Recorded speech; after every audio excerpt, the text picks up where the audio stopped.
Big बॉसच्या घरामध्ये captaincy कार्य सुरू असून निकी यांच्या टीमने पॅडी दादाला वाचवण्याचं ठरवलं होतं कॅप्टन्सीसाठी, तर संग्रामला बाद करायचं ठरवलं होतं. परंतु निकीने तिचा शब्द पाळला नाही. निकीने संग्रामला कॅप्टन्सीसाठी वाचवून पॅडी दादाला बाद केले. त्याच्यामुळं त्यांच्या ग्रुपमध्ये भांडणं झालेली आहे. तर मित्रांनो, बिग बॉसच्या घरामध्ये कॅप्टन्सी कार्य सुरू असून निकी यांच्या टीममध्ये झाला आहे मोठा राडा. तर आपल्याला उद्याच्या भागामध्ये काय बघायला भेटणार ते आपण जाणून घेऊया. त्याआधी तुम्ही चॅनल नवीन आला चॅनल सबस्क्राईब करा, नवनवीन चॅनलच्या बेल आयकॉनवर क्लिक करून ठेवा.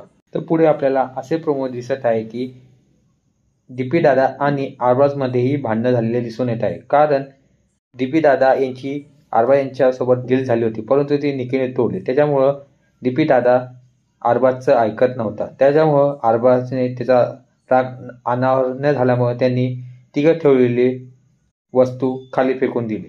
तर उद्याच्या भागामध्ये आपल्याला यांची भांडणं आपल्याला बघायला भेटणार आहे. तुम्हाला काय वाटतं, निक्कीने बरोबर केले की चूक, हे मला कमेंट बॉक्समध्ये सांगा. आणि व्हिडिओ आवडला असेल तर लाईक करा, शेअर करा, सबस्क्राईब करायला विसरू नका. धन्यवाद.